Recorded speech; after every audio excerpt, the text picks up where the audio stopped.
अपने बयानों से सुर्खियों में रहने वाले बागेश्वर धाम के पीठाधीश्वर पंडित धीरेन्द्र कृष्ण शास्त्री अब अपने एक कदम से चर्चा में आ गए हैं। बाबा बागेश्वर का दरबार मध्य प्रदेश के छिंदवाड़ा में लगा है। बहुत से लोग खुद से सवाल कर रहे हैं कि क्या बाबा का लक्ष्य बदल गया है या फिर उनका कुछ अलग प्लान है। पूरा मामला इस रिपोर्ट से समझिए। विन सत्संग विवेक न होई, राम कृपा बिन सुलभ न सोई।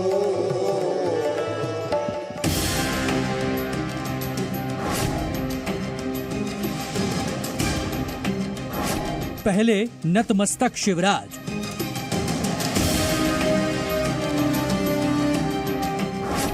अब सिर झुकाए कमलनाथ। बाबा बागेश्वर जरूरी या मजबूरी?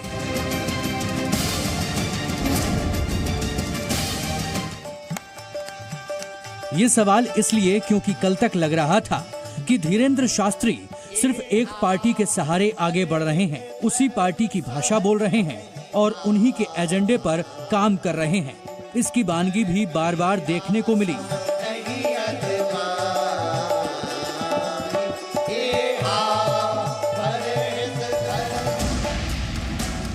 न सिर्फ मध्य प्रदेश बल्कि बिहार, उत्तर प्रदेश, गुजरात और महाराष्ट्र में भी बीजेपी की नेता बाबा बागेश्वर के दरबार में सिर झुकाए दिखाई दिए।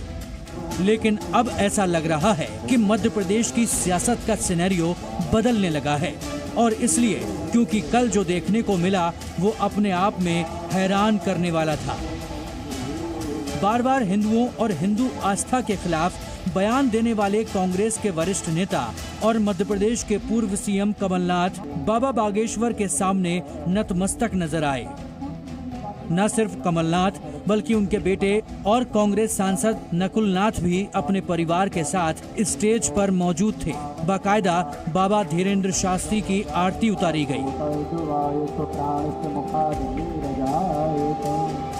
उसके बाद धीरेन्द्र शास्त्री ने आशीर्वाद के तौर पर कमलनाथ परिवार के तीनों सदस्यों को अंग वस्त्र दिए और फिर कमलनाथ ने बाबा का धन्यवाद किया। आपने धन्यवाद देना चाहता हूं, आपकी तरफ से धन्यवाद देना चाहता हूं कि आपने यहाँ आकर हमारा छिंदवाड़ा का सम्मान किया और ये भी आश्वासन देके जाइएगा कि आप यहाँ आते रहेंगे। जीवन का अंतिम लक्ष्य है परमात्मा की प्राप्ति, भगवान की प्राप्ति। और भगवान कैसे मिलेगा? तो आप जैसे संतों ने कहा कि पहला मार्ग है ज्ञान मार्ग। व्यासपीठ पे बैठ के आप ज्ञान की गंगा को बहा रहे हैं। जो ज्ञान मार्गी होते हैं आप जैसे, वो तो भगवान ही होते हैं, भगवान को प्राप्त करते हैं। अब शनिवार की इन तस्वीरों को देखिए जब पंडित धीरेन्द्र शास्त्री छिंदवाड़ा पहुंचे थे।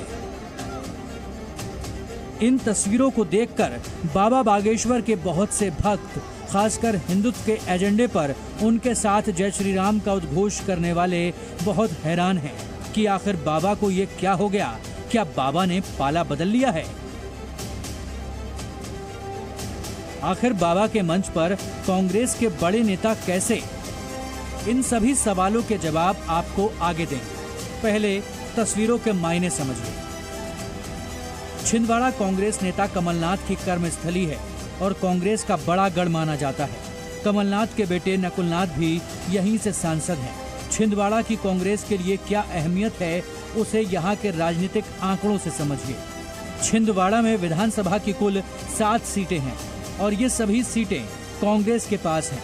इन पर बीजेपी लंबे वक्त से जोर आजमाइश कर रही है, लेकिन आज तक उसे छिंदवाड़ा में कांग्रेस के गढ़ को भेदने का मौका नहीं मिल पाया।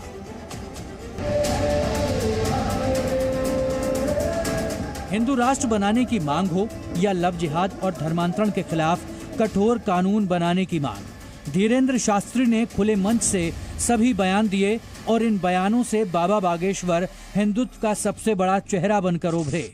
जितने यहाँ संत हैं और जितने सनातनी हिंदू हैं सब हाथ उठाओ। हिंदू राष्ट्र के साथ कौन कौन है? पक्का बजा दो बिगुल हिंदू राष्ट्र का, आओ जातिवाद को तोड़कर हम सब हिंदू एक हों। इसे भुनाने के लिए बीजेपी नेता भी आगे आ गए। बाबा के बयानों का दिल खोलकर स्वागत किया गया, जिससे ऐसा लगा कि शायद धीरेंद्र शास्त्री वही बोलते हैं जो बीजेपी चाहती है।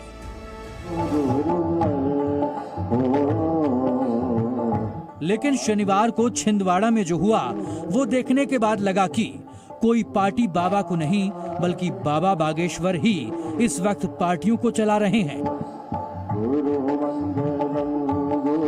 लेकिन इन राजनीतिक दलों की क्या मजबूरी है कि वो धीरेंद्र शास्त्री के बगैर आगे नहीं बढ़ पा रहे हैं, ये आगे बताएंगे। बने रहिए जी न्यूज के साथ। तो चाहे बीजेपी हो या कांग्रेस, सबके लिए बाबा बागेश्वर इस वक्त जरूरी बने हुए हैं।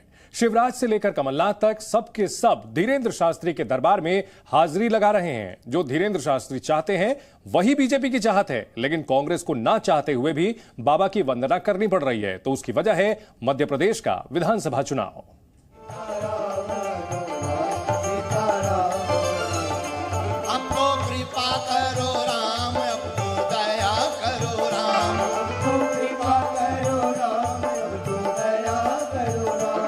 पंडित धीरेंद्र कृष्ण शास्त्री, और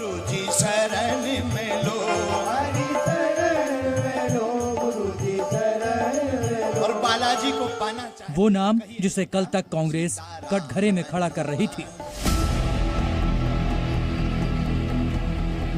छतरपुर का बागेश्वर धाम, वो जगह जिस पर कांग्रेस कल तक सवाल उठा रही थी। लेकिन अब सब बदल गया है। कांग्रेस के वरिष्ठ नेता कमलनाथ अपने परिवार के साथ बाबा बागेश्वर का स्वागत कर रहे हैं और उनसे वचन ले रहे हैं कि वो बार बार छिंदवाड़ा आएं। ये भी आश्वासन दे के जाइएगा कि आप यहाँ आते रहेंगे। ये मेरी आपसे प्रार्थना है। इतना ही नहीं, छिंदवाड़ा के सिमरिया में जिस जगह धीरेंद्र शास्त्री का दरबार लगा है, वो करीब 25 एकड़ जमीन भी कमलनाथ ने किराए पर ली है। सिमरिया में ही कमलनाथ ने 108 फीट ऊंची हनुमान जी की मूर्ति बनवाई है। इसके साथ ही एक मंदिर भी बनवाया है। इसी मंदिर के पास कथा का आयोजन किया गया। ये पहली बार है जब किसी कांग्रेसी नेता ने बाबा बागेश्वर की कथा के लिए आयोजन किया हो। तो क्या हकीकत में कमलनाथ का हृदय परिवर्तन हो गया है या माजरा कुछ और है?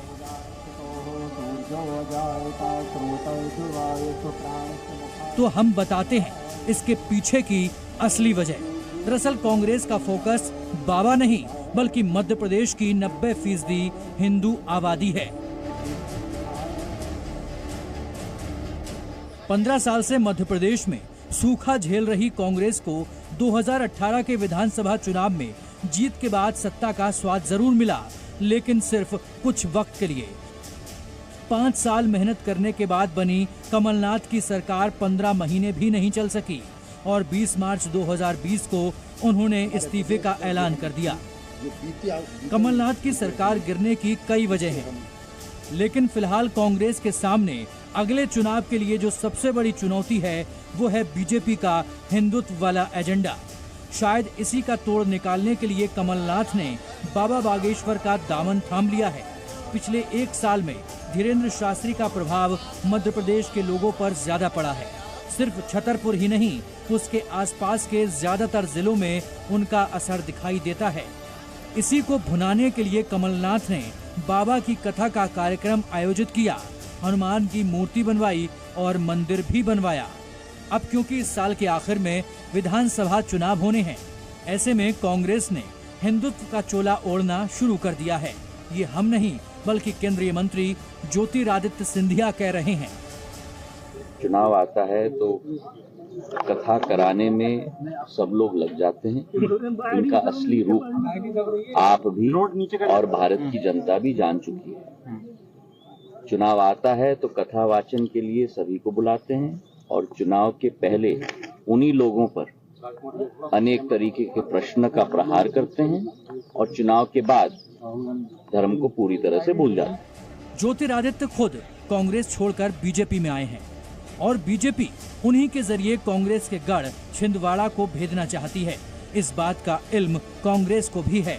कमलनाथ सियासत के बड़े धुरंधर माने जाते हैं।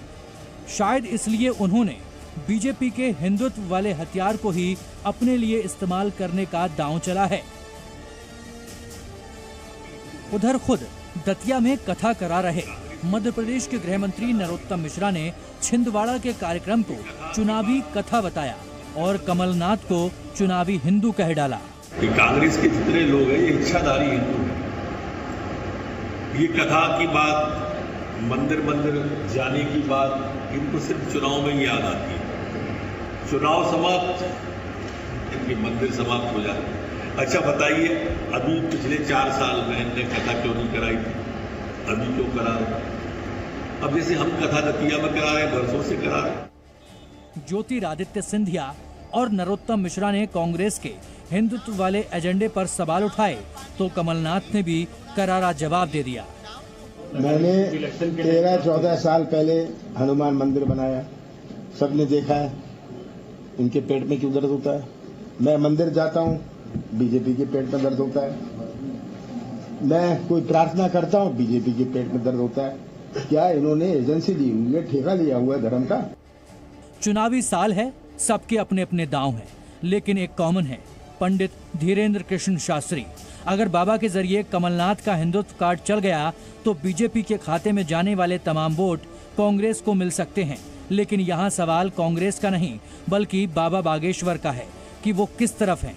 क्या उनका आशीर्वाद कमल पर बरकरार है या फिर कमलनाथ उन्हें अपनी तरफ करने में कामयाब हो गए हैं? इसका पता तो चुनावी नतीजों के बाद ही चलेगा। ब्यूरो रिपोर्ट, जी मीडिया। जी न्यूज़।